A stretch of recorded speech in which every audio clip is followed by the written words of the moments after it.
11 p.m. on GB News.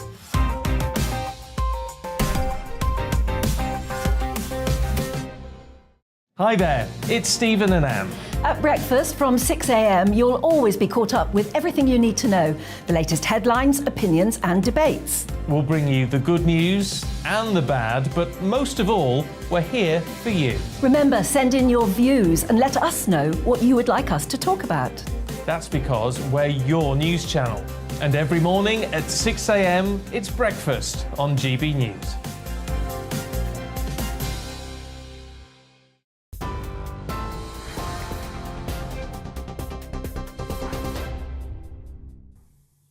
Good evening, I'm Tatiana Sanchez in the GB newsroom. The Northern Ireland Secretary says he will call a snap election in the country, but hasn't said when. Chris Heaton-Harris said he would give more information next week and would meet with the Stormont parties. There's been no fully functioning devolved government since February. The DUP is blocking the restoration of power sharing in its protest against the Northern Ireland Protocol. Mr Heaton-Harris added he's faced with limited options. I have limited options ahead of me. I'm under a legal duty to call an election within 12 weeks. I've had lots and lots of talks with all the parties and will continue to do so. And that I hear it when parties say that they really do not want an election at all. But nearly all of them are parties who signed up to the rules, the law that means I need to call an election.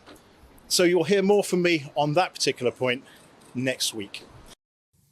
Leader of the DUP, Jeffrey Donaldson, says rather than an election, the focus should be on restoration of Stormont. I'd rather spend the next few weeks getting a solution, getting this done, sorting out the problems, the real everyday problems that people face with this protocol, whether it's access to medicines, whether it is the price of goods in our supermarkets. This is unacceptable. And I want to see the government now turn its focus clearly to getting this sorted out. And I think the people of Northern Ireland need to know now where we're going with this. Scotland's First Minister will attend the COP27 climate summit as the Prime Minister's facing backlash over his decision not to go. The Scottish Government has confirmed Nicola Sturgeon will be going to the conference in Egypt next month. Meanwhile, Rishi Sunak is coming under widespread criticism. Speaking this morning from Croydon University Hospital, he said he will instead be focusing on domestic issues. We're an example for others to follow at the pace in which we've reduced climate emissions, how we're going about protecting our environment, and those things are really important to me. It's important to me that as Prime Minister we leave behind an environment that is better for our children and grandchildren. I'm very passionate about that, I'm very personally committed to it, and I just think at the moment it's right that I'm also focusing on the depressing domestic challenges we have with the economy, and I think that's what people watching would reasonably expect me to be doing as well. US House Speaker Nancy Pelosi's husband has undergone a successful surgery to repair a fracture to his skull and serious injuries to his right arm and hands after an attacker broke into their California home. San Francisco police say Paul Pelosi was violently assaulted with a hammer. According to reports, upon breaking in, he shouted, "Where is Nancy?" who wasn't in San Francisco at the time. The suspect in the attack has been identified as a 42-year-old man. A statement earlier today from Pelosi's office said the assailant is in custody and the motive for the attack is under investigation. TV, online and DAB+ radio. This is GB News. Now it's over to headliners.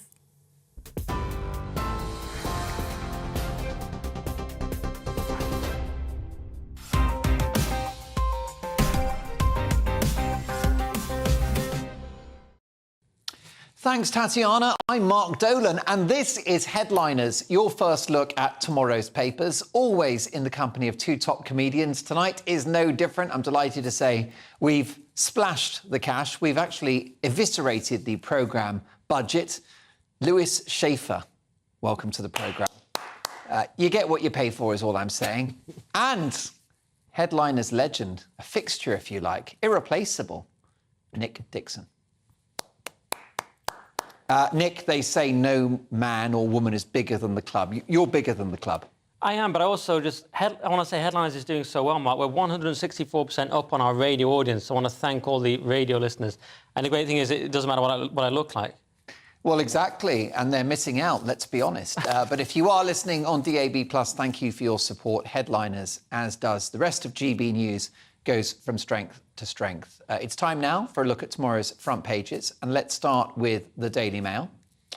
And they lead with Navy probes submarine sex pests scandal. Claims of bullying and sexual harassment of women in the submarine service triggered an urgent Navy inquiry earlier today. The Daily Telegraph next. Fears of university bias against fee-paying schools and windfall tax on banks will make the city less competitive. The Guardian next. Sharma's call to tax excessive oil profits. The windfall tax on oil and gas profits must be changed urgently to raise billions more and stop companies using loopholes to invest in further fossil fuel extraction. This according to the outgoing president of the Global Climate Talks has said. The FT weekend now. Musk closes deal for Twitter as big tech valuations lose billions. We'll be discussing that in part 2 of the show. The Daily Mirror. OAP speaks for Britain. Pay up, PM. Hospital patient Catherine, 77, tells Rishi Sunak to give nurses a pay rise. The Times now. Sunak will deny King his trip to COP talks. Rishi Sunak is upholding Liz Truss's decision to stop King Charles attending the COP27 climate conference, despite the monarch champing at the bit, we're told, to go. Also, bite back. James Corden dismissed claims that he was rude in a New York restaurant, saying he had been protecting his wife. The Daily Express. Breakthrough deal in migrant crisis. An ambitious deal aimed at ending the Channel migrant crisis is close to being signed with the French. Rishi Sunak has personally intervened to get the job done. And last but not least, the Daily Star. NHS in crisis. You're not the Tory Messiah. You're a very naughty boy. Patient tells Rishi Sunak to give nurses a pay rise. There you go. He went to a hospital and he got more than he bargained for. And those are your front pages.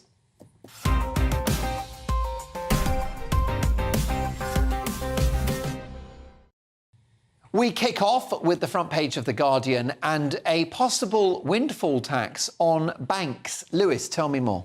Well, this is interesting. It's in The Guardian, of course, so they don't really tell you who, what, when, where, and how. But they give you the feeling, I think. And the problem is that the guy who's the head of the COP27 climate thing says we should use the money for that the oil companies have made to stop climate change. The problem is that there's a loophole, which isn't the loophole, it's how businesses do, is that these like the Shell Oil Company are basically rewarded for trying to increase oil and gas extraction. So the whole business is they can't get the money, even if they can't get the money. But this is perverse advice because at the moment we need oil and we need gas. We shouldn't make it harder for these companies to drill for it. Exactly. Drill, baby, drill. Yeah. Well, on one hand is drill, baby, drill. We want them to drill. The other hand, we want to get profits, the excess profits from it. But on the third hand, they want to, save the world, supposedly, and get people to stop using fossil fuels. As you probably know, there's no such thing as a fossil fuel.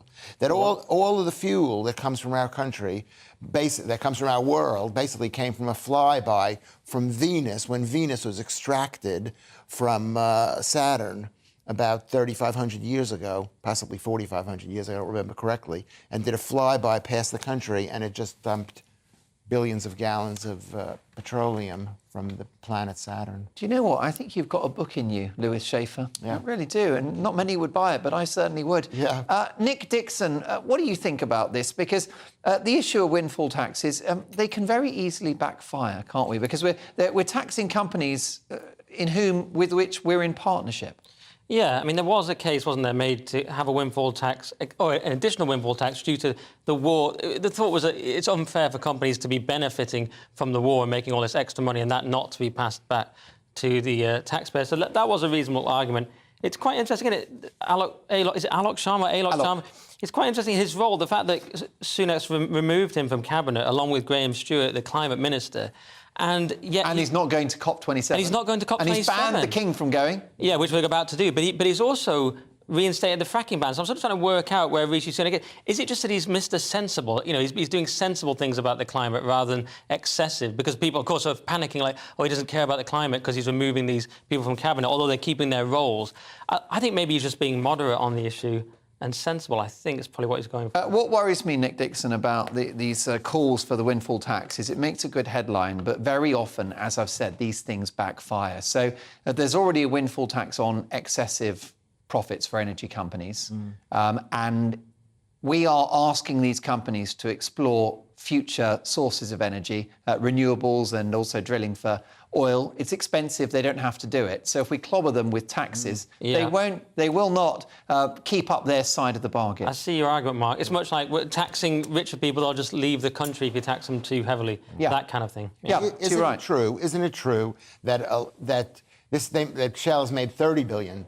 But they've just taken a small amount from this country. That's $30 billion that they've made worldwide. Yeah. So how are they going to break that up? Well, you're right. I mean, it's profits on the UK division of these companies, which is often a fraction of that multi-billion-pound figure that you hear. I mean, very briefly, Nick, the issue here is a windfall tax on banks. Some would say that they were bailed out during the credit crunch. Perhaps they should now pay their way. Yeah, I haven't had time to look at it in detail enough, Mark, to know what the most right-wing position is yet. That doesn't stop most commentators on this programme. No, I'm very torn on the windfall tax, and windfall tax in general, because I understand the argument that it is, especially when it came to the war, that it was unfair for them to make those profits. But I also understand the more libertarian argument as well. Well, what about the money that these companies lose other years? Didn't they lose a lot of money last year, the year before? Correct. Okay, correct. So if they lost money, are we going to give them back? And they do spend billions investing in renewables and also exploring oil fields and gas fields in inhospitable environments like the North Sea. They don't have to do that, and we need their help with which to do it. Nick Dixon, let's talk about the Times now and COP27, as mentioned. Yeah, Rishi Sunak will deny King Charles's trip to COP27 in Egypt. It's quite a funny idea, just denying the king like the king's a child or something. But Charles is believed to be disappointed by this. However, palace sources have denied he's disappointed. I mean, I'm sure he is disappointed. He's obsessed with the climate. It's his big hobby horse, isn't it? Liz Truss said he shouldn't go, and Rishi Sunak has stuck by that. I think it's sensible, again, because obviously Charles, he did promise us when he became king that he was going to, that he sort of recognised his duty and he would perhaps tone down some of his more, extreme political rhetoric. That was the vibe I got anyway. But then he wants to go to COP27, and I think Sunak's right on this. Lewis, the Prime Minister made a big mistake today. He went to meet some ordinary people. Well, you know what? The public has spoken. This time, a 77-year-old lady in hospital. You know what? Who hasn't been in a place where the server is doing a very good job and you say to the boss, give this guy a raise? Well, that's what happened. That's what happened. He goes to a hospital in Croydon. I mean, you shouldn't have to you shouldn't plan a visit to Croydon, let alone visit a hospital in Croydon. Nothing personal. I live close by, but it's horrible. And he meets some old woman who's in the hospital. The old woman had been in there. She goes in there many times. You could bet it. She probably has type 2 diabetes, gout. She's a major drinker. You can tell. She's 77. Listen, not everyone's like you. Do you know what? I wish I was that way again. And her name was Catherine Poole. And she says. There she is. Yeah. And we can see pictures of her, and she's finger wagging towards the Prime Minister. She said, "Look, I've had a great service here, but you've got to give the nurses a pay rise." Credit to Sunak, he's responded, he listened, he smiled, he wasn't defensive, and perhaps this could it change the policy? Do you think this intervention from a 77-year-old lady? No, there's no money left. There's no money left to spend on any of this thing, and it's just some woman saying, "Give this guy." Give my nurse more money. Of course she's going to say that. She was good treatment to the hospital. Sunak is going to leave, and she'll be left with these NHS nurses who are very unhappy. Nick? Yeah, I sort of think give him a chance. He's only just started, and she's saying, you need to try harder. You need to sort out the NHS. And he's on like day 3 or something. I think it's It's quite impressive in a way that someone as rich as Sunak actually wants to go to a hospital in Croydon and be told off by an old woman. People say, why is he doing it? He's so rich. You've got to almost respect that he's prepared to do that. By the way, can we just deal with this Rishi being rich sort of canard? Because, yes, he is. It's not really a canard, Mark. No. He's richer than the Queen. His wife's a billionaire. It's quite sexist to sort of say that it's his money. It's her money. He's a self-made millionaire, and using the title self-made.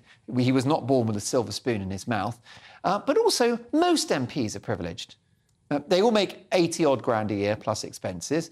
Keir Starmer's worth £7 million. I mean, once you haven't got a mortgage, you own your own home and have a pension, you're privileged. It's all gravy. Yeah, you're right, Mark. I agree with you to an extent. I mean, people like Nadia Whittome going on about, he's sort of implying he's somehow not even Asian because he's so rich he can't. It's amazing, isn't it? Last couple of weeks ago, Kwasi Kwarteng was only superficially black, and now Rishi Sunak's not really Asian. Yeah, because he's too rich. It is bizarre. You're right, Mark. I think we should probably move on from it. I mean, don't you think there is something in it? You could argue he's got so much money, he now just wants power. But then when you look at him in a hospital being told off by an old woman, you think maybe he is doing it out of a sense of duty. And Lewis Schaefer. Here's the thing about independently wealthy politicians. They are incorruptible. He can't like be Trump. Like you know, Trump, something that's not true because, well, you know, rich people want to be richer. And there's that saying that poor men want to be rich and rich men want to be king, and king's not happy until he's got everything. That's a Bruce Springsteen song, more than a saying. Please don't sing. I'm enjoying the record audiences for headliners. Let's not spoil it. Let's not spoil it with any improvised Lewis Schaefer musical stylings. The Telegraph next, and claims on Suella Braverman's information leaks continue. Nick, new Home Secretary. Yes, replaced herself, the new and old Home Secretary. Suella Braverman leak may have undermined financial forecasters, say Labour. So Pat McFadden, the Shadow Chief Secretary of the Treasury, is claiming that this email incident, whatever it was, with Braverman has undermined or potentially could undermine financial forecasts. He says it's astonishing that a Home Secretary may have leaked information about immigration policy which could have an impact on the Office for Budget Responsibility forecast and the decisions the government is considering in the run-up to the autumn statement. But I think this is all kind of nonsense, really. They just don't like Suella Braverman. They see it as a weak point to attack Sunak on. We've seen everyone on Twitter going mental, Simon Sharma, all these people. They're triggered by Braverman. She actually wants to sort out illegal immigration, which they don't care about, you know what I mean? But it affects ordinary people. Because they're not impacted by it? Right, they live in London, they're not near the sea. They're just, well, they probably are, but they don't care about it for some reason. And ordinary people care. And they just want to have a go at Braverman. And Sunak has to stand up because this is where trust went wrong. She sort of backed down far too many times to people's demands. Well, that's why I thought it was a triumph that he reappointed her 6 days after her departure. Exactly. I mean, I think that shows that's some evidence of political courage. It was courage, and it showed that he wanted a balanced cabinet and that he understood that people wanted to be tough on this migrant issue and that Suella Braverman was the best chance of doing that. Yeah, smart move. Long may it continue. I love that name, Suella Braverman. It sounds like pretty smart. It sounds like some Jewish chick that I grew up with in Great Neck, Long Island. Yeah. Suella Braverman, but she's not that. She's anything but that. Yeah, well, I tell you, you've just transported me back to the what would it be, the 1950s? Anyway. What did that sound? What am I going to get letters because I highlighted the religion of my compatriots? If you are watching and you're called Suella Braverman and you grew up in the Bronx, Not just the Bronx, after the war, the Catskill Mountains, Long Island, do get in touch because Lewis would like to reacquaint. I'm on Facebook, or you can find me on Twitter at Lewis Schaefer. There you go. Get the plug in. Why don't you? Yeah. We can fix your love life as well as tackle the big stories of the day. The Daily Mail next, and UK ministers are preparing to trigger a round of elections in Northern Ireland. Lewis. Well, this thing is complicated because everything that happens in Northern Ireland is complicated. What's happening is that the DUP, which are the Protestant people, can't agree with the Sinn Féin people, who are the Republican types, the Catholic types. You want a united Ireland? The Catholic types want a united Ireland. The DUP, the Protestants, want to stay with Britain. So the DUP won't go along with any changes or agreement. So if there's no agreement, they have to have an election on December 15th. And they just had an election. And the last time they had an election, the Sinn Féin, which is the Catholics people, they got the largest percentage of the vote in Northern Ireland, which means that the future for the Protestants does not look bright. Do you have views on this, Nick Dixon? Nothing massive, Mike. The other day, Andrew Doyle asked me to solve the problems in Ireland, and I wasn't able to do it in one night. But it's... You've had a couple of days now to think I know, I had a couple of days to think about it. But the problem remains the same. They said they had till October 28th. That's elapsed. So, of course, now they're saying there will have to be an election. The DUP aren't going to back down on this issue of the protocol. They're saying, no, we still need to sort that. Nothing's changed. The DUP also believe they'll get more votes. They're actually going to pick up some votes probably from the TUV, just to make it even more complicated. And Sinn Féin think they're going to get more votes. Arlene Foster was talking about this earlier on GB. So it's actually bad for the centre. So the Alliance don't want this because they're saying it's pointless, it's 6 million and it won't do anything.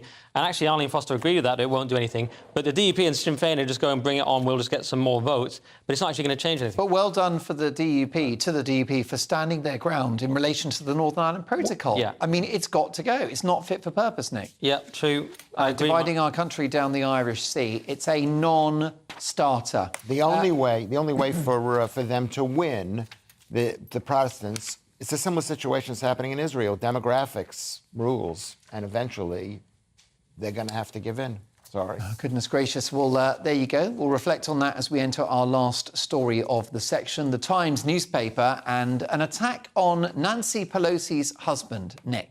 Yeah, and they've gone with Where's Nancy? And Trudeau attacks Pelosi's husband with a hammer. Poor Pelosi, 82. And the assailant was saying, where's Nancy? Suggesting it may well have been political and that he was not exactly aiming for her husband. So, obviously very bad, shocking to have violence. Always terrible to have political violence. I do have to say, though, that when Rand Paul was attacked, I think it is ribs broken by his neighbour. Nancy Pelosi's daughter said Rand Paul's neighbour was right, whereas he's tweeted and been much more compassionate and said he hopes that Paul Pelosi is fine. And we've seen a lot of this egging on of violence. Maxine Waters said we have to get in Trump supporters' face and push back on them. People were accosted out of restaurants.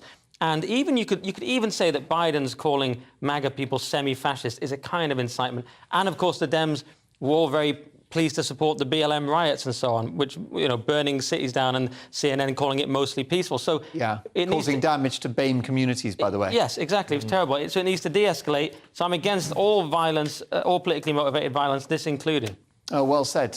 Well, look, that's it. I mean, I should actually give you right to reply on that because this is your homeland we're talking about here. Does it break your heart to see what's happening in America right now? No. Yes and no. Does it surprise you? He's taking it very seriously. What does Louis Schaefer think? Louis Schaefer thinks that it's not serious. It probably we have to wait to see if it's a real thing.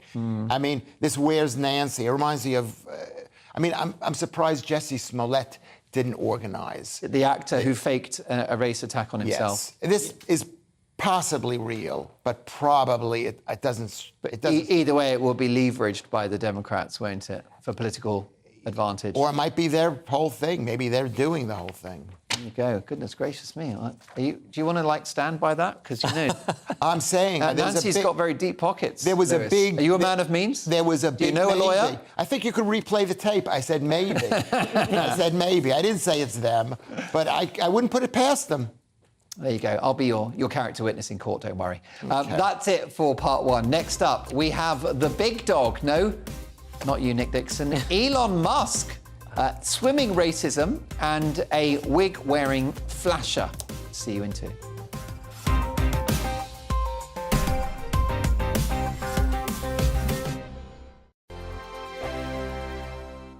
Weekday afternoons on GB News, we've got the whole of the UK covered. From 12 to 3, it's GB News Day with me, Mark Longhurst. And me, Gloria Di Piero. You'll get the very latest on everything that's been going on across our great nation. And from 3 till 6, watch out for GB News Live with me, Patrick Christys. I'm not here to mess around. With all the biggest topics and guests, you will always be up to date. GB News Day and GB News Live from 12 p.m. Only on GB News. The People's Channel, Britain's news channel. I'm Dan Wootton. Join me Monday to Thursday from 9 to 11 for the feistiest and most fun news debate on TV, where free speech reigns. I'll bring you a sharp take on the day's biggest stories, bombshell newsmaker interviews, and A-list guests. And I guarantee you, no spin, no bias, no censorship, and no reason to go to bed. That's Dan Wootton tonight, Monday to Thursdays from 9 on GB News.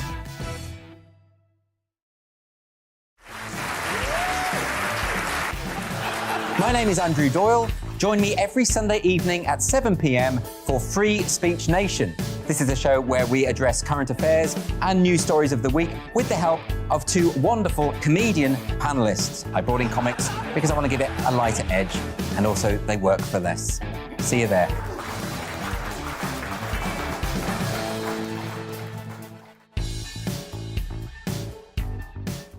My name's Tom Harwood, and join me 9:30 a.m. every weekday for The Briefing, your one-stop shop for everything you need to know about what's going on in politics today. I wonder if this is a deal that might need to be like the biscuits in this factory, twice baked. Is there not an opportunity here to win out against the extremes? Tom Harwood, GB News. What are you going to do about it? Things should have been done differently, and they certainly are being done differently. Don't miss it. The Briefing with me, Tom Harwood, 9:30 Monday to Friday on GB News. On Mark Dolan tonight, we have a simple plan, which is to inform, stimulate and entertain in equal measure. It's all about getting your opinions on the national television airwaves. I love my viewer emails, mark@gbnews.uk. So do join me from 9 p.m. to midnight every Friday, Saturday and Sunday for big guests, big opinions and a big presenter. 6'5", don't you know? See you then on GB News. Where would you like to go? Just take me to the studio, please, Matt. You know where you're going. I've got a show to do. Friday Night Feast on GB News, 7 p.m. And it's like nothing you've ever seen before. We take a different angle on the week's biggest news stories. The viewers and listeners set me some absolutely mad challenges to do. We tried to rehome a rescue dog. And yes, there's some other wacky stuff in there as well. I feel like I could take on the world.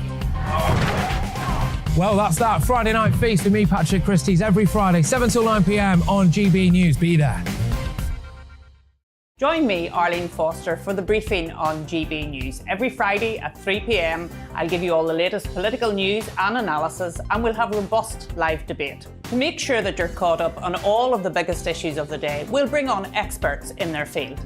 I'll ask the questions that you'd like to ask. We're not afraid to tackle discussions from all perspectives, including yours.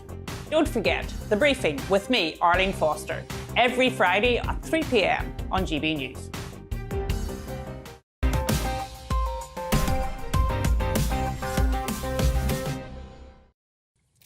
Welcome back to Headliners, your first look at tomorrow's papers with me, Mark Dolan. And tonight we're joined by the brilliant comedians Lewis Schaefer and Nick Dixon. Yes. Now, let's get to the Daily Mail. And it seems that Elon Musk finally came through with the Twitter deal.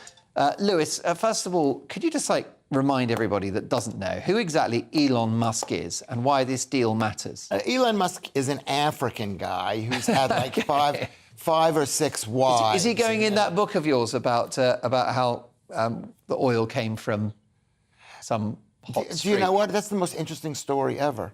And I just touched on it because I know there's some people out there who are going to be listening to you're right. He's South African. Yeah, he is South African. Good point. He's South African. He moved to Canada. He's brilliant. He used to be fat like me, or fat like you as well, and he lost all this weight just like us. And how did he do it? Amazing. I don't know how he did. He probably was a rich guy following around, yelling at him. Yeah. You know, just pays. But so you're right. He's originally a South African born, but now a US citizen. Founder of SpaceX, the space exploration company, Tesla, the electric car company, the Boring Company, which essentially creates tunnels. Right, digs tunnels. He's so successful. He's the richest man in the world from Tesla. Invested in PayPal before it made it. And I think what happened is he got a little full of himself, and he said, and here's my theory. He's bought Twitter, which is basically a bankrupt company, a company going bankrupt that's got no money, and he paid an unbelievably high amount of money for it. And the debate is, in my mind, did he do it as a way of freeing money from Tesla, where he says, listen, let's say I want $44 billion in cash in my pocket. Yeah. It would say, what, you don't believe in Tesla anymore? Right? And the Tesla stock would crash.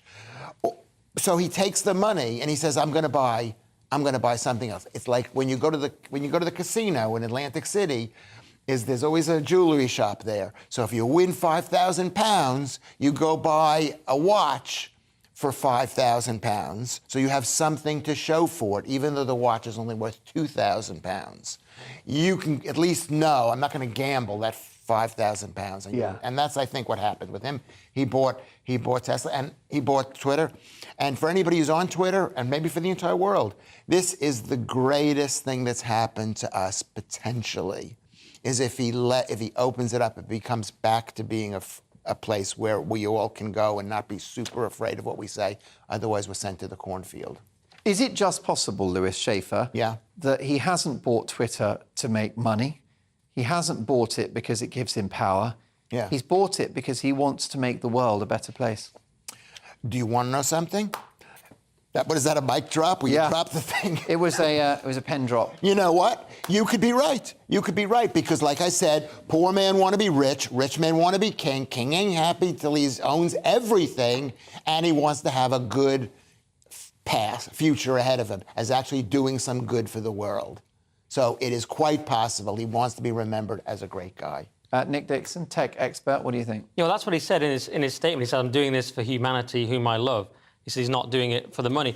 He thinks there should be a digital town square where everyone can speak and that's really important. And I believe him. And the great thing is he's come in and he's got rid of the CEO, Parag Agrawal, who basically, as far as Musk was concerned, didn't really do anything. There were those leaked text messages where he said, what did you get done this week? Because they're just all these woke people sitting around not doing anything. Yeah. He's got rid of Vijay Gadde, which is great because she was the one who went on Joe Rogan and sort of was gaslighting about the censorship. She's basically the queen of censorship at Twitter, and she was giving all these sort of half-baked reasons why they do it. It was just ideological. The trick of the censors is to tell you you're not being censored, isn't it? And the other thing is she's one of the people who had a lot to do with getting rid of Trump, as did Ned Siegel, apparently. And so getting rid of her immediately, people think, well, this opens the door for Trump to come back. And she was also one of the ones who suppressed the Hunter Biden laptop story and told the New York Post, suspended the New York Post account when they tweeted about it. It's absolutely appalling. So what's so great, Mark, is people are celebrating on Twitter because there's a sense of joy and relief. It's like we've had a chronic illness all this time and we just got used to living with it and we didn't notice. And now we're suddenly feeling healthy again. And we're realising we've been dealing with authoritarian suppression of free speech for so long from these people. And now there's a glimpse of it maybe going, and everyone's excited, and people are just tweeting all the things you're not normally allowed to say about election interference and all these banned words. And trans issues. Yes, and there's a banned word beginning with G. So they're all you can't now get. I don't think you can get suspended for misgendering someone. Well, that would be great. I mean, the thing is, it's only day one from us, so there's a danger if people do it too soon, the changes won't be in place. They're doing it just the wrong time. They've got to give him a minute to sort it. But yeah, hopefully he sorts all this out, and it would be amazing, Mark. Is there a danger that it could go the other way and that some truly dark, negative people suddenly have a platform again? No, because he's been very clear on that. He said it can't be this crazy free-for-all where just anything happens. We have the laws. We want it to be balanced. He wants it to be not extremist. He just wants it to be normal free speech, as they have in America with the First Amendment. And he just doesn't want one side to be banned for just any arbitrary reason. Especially if you look at somebody like Alex Berenson. Right. So this is an investigative journalist who was banned, who received a life ban from Twitter because of his tweets about the COVID vaccine. Well, he is a resourceful guy. He took Twitter to court, and he was able to demonstrate in court that all he had done is share on Twitter official government data about the vaccine and about side effects. Did they let him back on? And the court luckily saw reason, and so he was reinstated.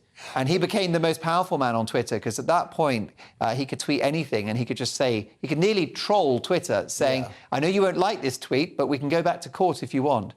So could this be, Nick Dixon, the beginning of a sea change in free speech across the West? Could it feed through into corporations and other social media platforms and the media? I think it could, Mark. I don't want to be too optimistic, but I think we're starting to win on many levels. I even see in this country Rishi Sunak doing things about sex education, getting rid of like mermaids and things from sex education. I see a number of things where people are saying we've had enough. And with Musk doing this, I think it's the next. I think we're fighting back in the culture war, Mark, and we're actually starting to win. Did you see Sunak was going to enforce the primacy of biology over gender as well? Yeah, exactly. Which would be a game-changing piece of legislation. Exactly. And I see. Go on. Can I be a bit contrarian? Well, that's your whole life. And say, where do we start? And say this is for people like us. It's a bit too good to be true. People like us. What are we? People like us. What am I? Chopped liver? Yeah, people who want to say I'm chopped liver, and people who you would never force me to say you're chopped liver. No. But you might. But what do you mean? No. Explain your intervention. It's too good to be true that he's bought this thing. We're putting too many eggs in one basket. OK, all right. And he's got the basket. Well, look, he is definitely the proprietor of that basket. Let's move on now from The Mirror now. Let's go to the Mirror and a shocking allegation made against an NHS boss. Lewis, what happened? What did I say here? This did we skip one? Just a big concerning story about something, a true act of unprofessionalism in the NHS. Oh, this is you know what? This is another thing you can't believe. It's so obviously horrible that no one in this day and age would say something like that and really mean it. What happened was, as a black nurse, according to the Mirror, she's been working as an agency nurse at an immigrant removal center. So these are people who are probably not happy. Yeah. They're asylum seekers. And she said that she was that she had suffered racial abuse from these male detainees. Appalling. Okay? Appalling. So she was told by one of her bosses, you need to get a pool of bleach. You need to get a pool of bleach to bleach your skin so that you come back tomorrow white and the patients will be nice to you. Okay? Truly reprehensible. It is reprehensible. What a horrific story. It is I reprehensible. do hope that the P45 is in the post. Let's move now to the Daily Mail and another attack from the woke brigade. Nick, what's happened? Yeah, well, swimming in America is racist. So says John Fetterman's wife, and this is a bizarre claim she made. It's to do with a pool. They gave her use of this mansion and a pool, and she said, well, I want to do something with the pool and make it public because there's been a racist history of swimming in America, which is sort of bizarre. She cited... A few months ago, the English countryside was racist, apparently. Yeah, no, she cited... because of those gates that we famously Right. have. She cited things like ethnic minority groups are more likely to die swimming and things like this. It was a kind of odd distraction. Really, this is about John Fetterman and his debate with Dr. Oz. It's not, it's related to this. Who is John Fetterman? So John Fetterman is running for Senate in Pennsylvania, which is one of the key swing states. And he's a Democrat. Yeah, and you've got Georgia, you've got Nevada, you've got Pennsylvania, and you've got Arizona. These are the key swing states. And he's up against Dr. Oz, the former talk show host. But the problem with Fetterman is he's had a stroke, which we're all very sympathetic. It's unfortunate. We all hope he recovers. But the problem is he able to do the job? And he had to have the things that Oz was saying and the moderator on a kind of teleprompter so he could process them and understand them. And he struggled a bit with his own words, as you might expect, because he's had a stroke. Yeah, luckily nobody high up in American politics has that problem. No, exactly. and the problem is, well, for the Dems, the problem is they're now panicking. They're saying this is a crucial swing state and we have someone who's not actually up to the task. And so his wife here seems to be just sort of ranting about it, and that's where the headlines come from. Is she scoring political points? Yeah, it's a bit of a distraction. It's a bit of nonsense to sort of flood the zone, I suppose. Well, the interesting thing is that they're saying that his having a stroke is the problem. No, his being totally at odds with the people of Pennsylvania is, or whatever. That's the problem is we don't like him. Or people don't like, or whatever. One side doesn't like him. Whether he has a stroke or not, I guarantee you if he was a Republican and had a stroke and he was our only chance of winning, Republicans wouldn't be that upset about it. But so his wife said, who is Brazilian, okay, said that she wanted to make the swimming pool in the house that they were given as when he was the lieutenant governor of the state, Pennsylvania, to use for swimming, and saying that swimming is racist because she said she wanted to help black people to swim, which is good. Swimming is racist in America. I know is that there was a man who built swimming pools all throughout New York, and he wanted to keep black people out of some swimming pools in white neighborhoods. So he did all kinds of chicanery to make black... He couldn't say... Was this in the 50s, before the civil rights movement? Yes, in the 1950s, perhaps the 1940s. His name was Robert Cairo. No, that's the guy who wrote the book. His name was Robert Moses. And you can look that up. Swimming... So maybe she's onto something here, that there's a legacy of that. Yeah, there's a bit. I mean, I don't think it exists today, but at that time, black people were treated differently. There you go. Well, look, just a couple of minutes. Can we quickly squeeze in a story from Saturday's Mail? The police are refusing to say what a man or a woman is again, Lewis. Well, this is one of those stories, It's like the police have nothing better to do.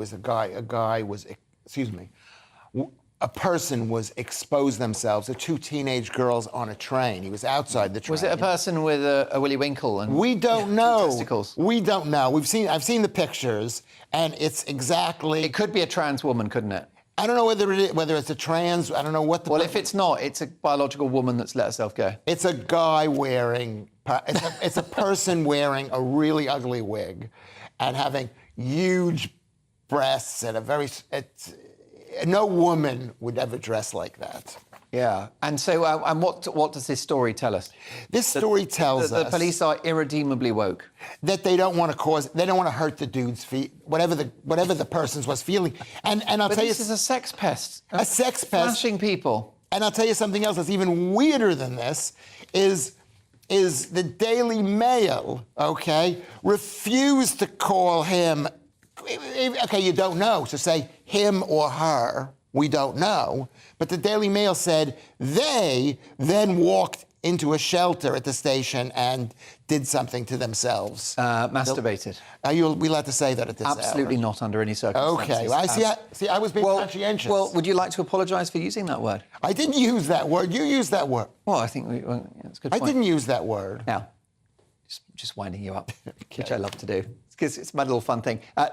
Briefly on this, Nick Dixon, your reaction? Well, it's completely absurd. The British Transport Police in Berkshire said a person exposed their genitals to 2 teenagers and masturbated in a station shelter. A person. We know who did this, and Rosie Duffield was appalled by it and called it out, quite rightly. I don't know why... camera to me, please. Thank you. I don't know why Lewis used the M-word. I didn't use the M-word. I think it's because he knows so much about that subject. Do you know something? I'm on such a... Speaking of which, he's got a 2-minute break. What can you do now? No, I want to speak to the manager. Oh, dear. Good luck with that. He's in the pub, I think. That's it for part 2. Join us in part 3 for more big stories, including modern-day slavery, TikTok corpses hitting the big screens, and a proper pub fanatic. See you shortly. Sorry about that.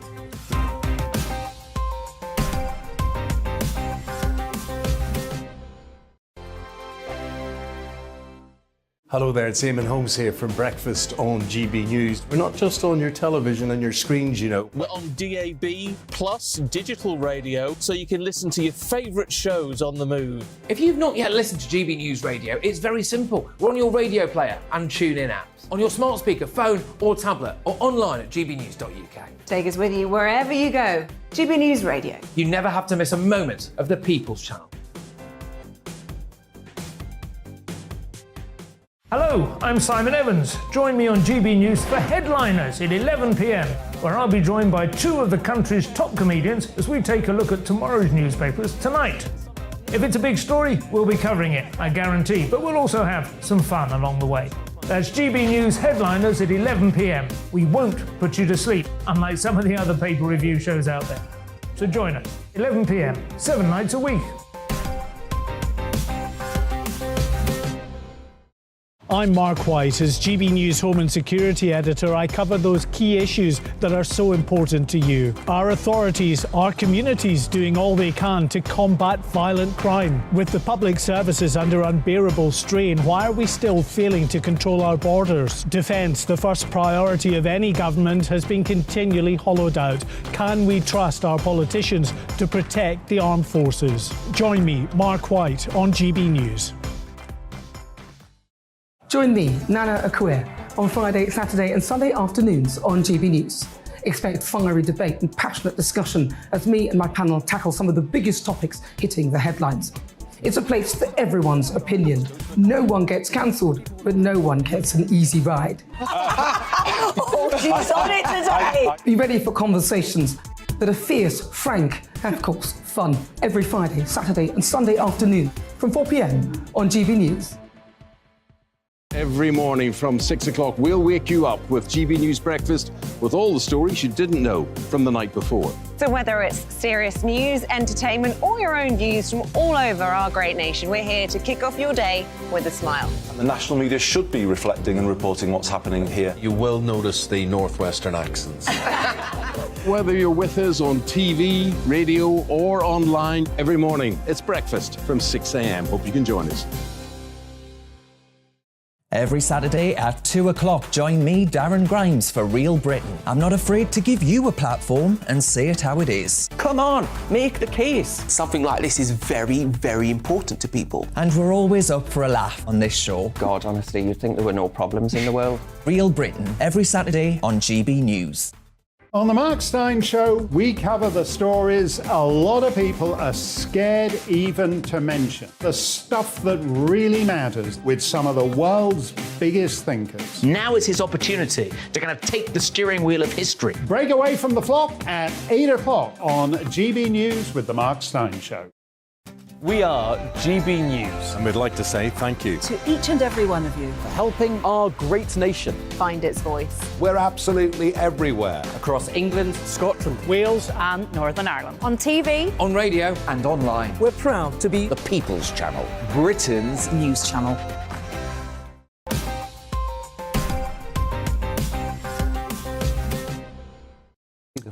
Welcome back to Headliners, your first look at tomorrow's papers with me, Mark Dolan. Tonight, in the company of Lewis Schaefer, the most expletive-laden comedian of British television. I didn't use that word. Don't know why you used the M word. I didn't use I think it's because you're one of those maverick, shocking comedians. There are people who've taped this, and they're going to go through the taping, and they can contact me at Lewis Schaefer. Lewis, there's no taping. It's not 1986. Whatever they do, whatever it's they gone. do. There's no way. There's no way to find out. If you've listened to him say that or him say that, then. And as somebody maintaining the standards of Headliners as a family show, somebody with proper moral values, Nick Dixon. Thank you. Nick and Lewis, let's get to our next stories. We've got a few brilliant stories here, so let's see if we can get through them if we can. Let's have a look at the Daily Mail and accusations, very disturbing accusations of modern slavery, Nick. This was awful. So, Ukrainian refugee reported mother who took her into the police for making her do the dishes. So, this is a lady called Helen Debenham in Uckfield, East Sussex, and she took in a Ukrainian refugee and, you know, in good faith, you know, no good deed goes unpunished, Mark. She took her in, but then asked her to help her out around the house, do dishes and things like this. They fell out a bit. At one point, the Ukrainian woman got her son to go to the lube in a field when her house was just right next to it, or the school. That was a bit of a point of tension. And then at one point, the Ukrainian woman was asking the other woman for a lift, but this woman, Helen, had to work from home, so she couldn't. So she started screaming at her. So tensions rose, and then she just accused her of slavery. And the thing about this is, it meant that she was a mental health specialist for the NHS for 15 years. It meant that she could lose her job and technically face life imprisonment. So the police come over and interrogate her for this. And it's just absolutely appalling. And what really bothers me about the story is there doesn't seem to be any punishment, as far as I can see in the story, perhaps there is, for just accusing someone of slavery, you know, of keeping you as a slave. There doesn't seem to be any punishment for her. I mean, so someone tried to do a good thing and it's gone horribly wrong. And the problem is it ruins it for everyone because now other people won't want to take in anyone if they're going to do this. Does it appear to be in the realms of a false accusation then, Nick, would you say? Absolutely. Yeah. And it was proved as such. OK, well, it wasn't proved as such. Yeah, the police said there was no... the charges, but that doesn't mean anything of police. Police don't want to do the work. The fact is I feel for this Ukrainian woman. You know, do you want to take her in? She does not pull her weight, let me tell you. Anyway, You'll be emptying the dishwasher. First of all, my kid could accuse me of slavery because I force him to do the dishes. But this woman who works for the NHS has an 8-bedroom home. Is that right? 8-bedroom. Those middle managers, eh? I don't know how high up she is. There you go. Well, there you go. So an imponderable story, that one. We'll never get to the truth. Saturday's Times now, and all the hard work has paid off for this actor, Nick. Who is it? TikTok corpse given acting job on CSI Vegas. So this is a restaurateur, Josh Nally from Kentucky, and he's very good at acting as a dead person. Doesn't like speaking on camera, but he can lie there and act like he's dead pretty easily. He's done more than 300 posts where he pretends to be dead, and this has finally caught the eye of the talent people, and they've said, yeah, we need to get you on as a dead person on CSI. Ironically, the story made me wish I was dead, but that's roughly what it is. Yeah, I mean, Nick, have you ever been a stiff on camera? No, Mark. I have tried acting. I didn't really like it. I've acted in a couple of adverts. Didn't like it. I'm much better at just dropping truth bombs and being myself. Yeah. Would you struggle to get stiff on camera? I mean, to like be I would, because I'm so full of life, Mark, that it would be very hard for me. You'd be a calamitous cadaver. Mm-hmm. Moving on now to Friday's Daily Star. He didn't take the bait. I'll try harder next time. And listen, let's talk about this, Lewis. The Daily Star and a pub fanatic. Yeah, well, a pub fanatic. Oh, we skipped the story. Sorry about that. This is. I know people who do this. They go to Wetherspoons across and they try to order. They try to go to every single Wetherspoons. I know 2 people who do this. They travel around the country. One of my favourite pubs. One of my favorite. I love pubs. the Wetherspoons. And you know something about Louis Schaefer. This, I know you're thinking that Mr. Louis Schaefer is like very elitist and everything. I'm a man of the people. When I travel, the best times I have in this country is go to a bad seaside resort like Skegness or Clacton or Great Yarmouth. Blackpool, beautiful places. Yeah, they're dumpy, but fantastic places, and they all have a Wetherspoons, and they all have charity shops, and that is the best holiday ever. And so this guy, 83 years old, he's hit 900 taverns. They call Wetherspoons a tavern. That's marketing, isn't it? Yeah, tavern. He hit 900 Wetherspoons. For people out in America who don't know what they're like, but they're like... Well, I think they're like a magical kingdom, aren't they? First of all, this astonishing range of beers. There's a Wetherspoons... At reasonably priced. Right, great value. There's a Wetherspoons in Stansted Airport. Yeah. And last time I was there, I counted, and I think they had about 12 different ales on tap. Yeah, you're talking at the airport. You are talking to the wrong guy. They care about beer. They care about food. They've got great staff. I unapologetically love the Wetherspoons. What about you, Nick? Yeah, I mean, I don't really drink beer anymore, but God bless this guy. He went to 900, and apparently there's only 861 out there now, so somehow he's managed to go to 900. Some have closed, and my favourite part is he said, I live on my own, you see. And I'm like, it does make sense. Yeah, that would explain it. He's happy. No wife would let him do that. There you go. The other great thing about Wetherspoons is that they preserve a lot of old buildings. Totally right. You've got old cinemas and theatres, and rather than becoming an office block... Or torn down. Or torn down altogether, it becomes a lovely old pub. Yes. So there you go. Good on you, Tim Martin. Saturday's Daily Mail, and a woman who might not be a fan of our dear Leo Kearse. Nick, what's this? No, well, yeah, this is a woman with a phobia of Scottish accents, and I can sympathise. I didn't have one till I worked with Leo Kearse, but I've developed it gradually. So there's a 32-year-old woman who feels sick and has heart palpitations if she hears a Scottish accent. This apparently is called xenoglossophobia, but it doesn't have anything against the people, just simply how they speak. But she developed it from a trauma where a man on stilts, came up to her when she was 10 years old with a tam o' shanter hat and a red wig with a thick Scottish accent. And he sort of gave her a terrible fear of them for her entire life. The most interesting part on a philosophical level is she was once a fan of David Tennant because she thought he was English, but now can't watch him on TV, even if he's using an English accent, just in the sheer knowledge that he's Scottish. Yeah. Which is quite extreme. That is pretty astonishing, isn't it? Let's now look at the Daily Mail and a man who has not struck gold, it seems, with his luck. Lewis. Well, this is a very British story about a guy having a go, doing a little bit dodgy, going into a field. This country is amazing because, a rogue metal detectorist, the guy goes around with a little stick with the metal, finding metal, found £5 million a £5 million Anglo-Saxon hoard. That means coins that someone left behind while they were fleeing for their lives. These things are all over. People must have been fleeing like incredibly in the Anglo-Saxon. Sure. And he basically hid the coins, sold a few of the coins for a measly amount, and the rest of them are missing still. And he was put in jail for for 5 years, which is more than you get for murder in this country. Who knew? Nick, any strong views on this? Nothing strong, just that it was unfortunate that he could have made at least 500,000, possibly more, but he tried to sell it to a guy in a service station for 20 grand. If he'd just done the honest thing, he could have been rich. No, he sold part of it for 20 grand, I think. Maybe I misread this. Sorry, I don't mean to. That's not really the case. I think. Well, listen, don't worry too much about. I think he sold all of it, but if it had done it, it says quite. The judge said to me, if he'd have done it the proper way, you could have had a 3 million share to share between the two of them. I'll have to check. Well, as I say, don't worry too much about the facts. This is headliners. Finally, from the Mirror, in the spirit of Halloween, some pumpkin antics. Nick.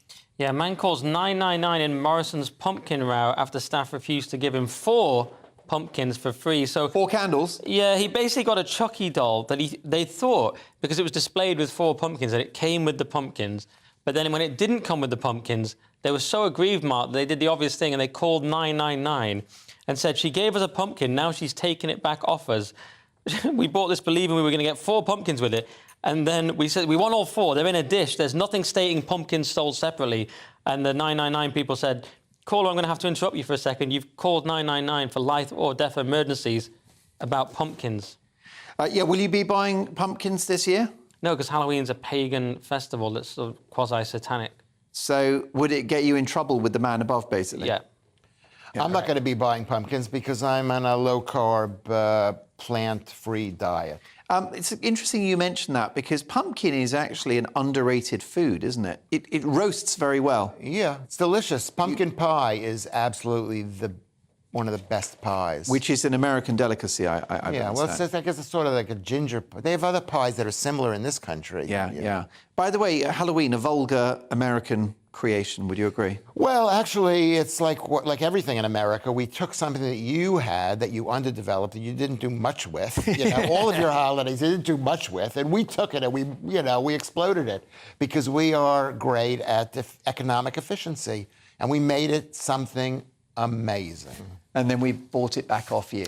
Yes. Look, my sincere thanks to the brilliant, highly entertaining, ever-informed Lewis Schaefer and Nick Dixon. Thank you, boys. Really enjoyed your company. Thanks to the team, Sam and Alistair and the team. See you tomorrow at 9.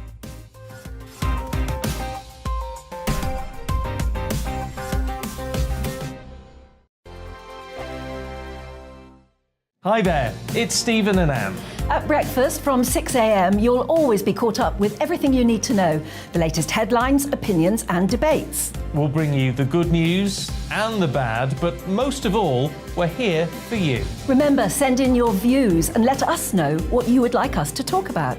That's because we're your news channel. And every morning at 6 a.m, it's breakfast on GB News.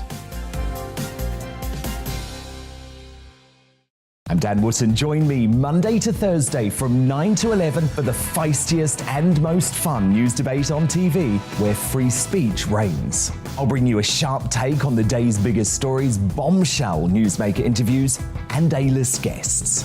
And I guarantee you, no spin, no bias, no censorship, and no reason to go to bed. That's Dan Wootton Tonight, Monday to Thursdays from 9 on GB News. We are GB News. And we'd like to say thank you To each and every one of you. for helping our great nation Find its voice. We're absolutely everywhere. across England, Scotland, Wales and Northern Ireland. On TV, on radio. And online. We're proud to be the People's Channel. Britain's news channel.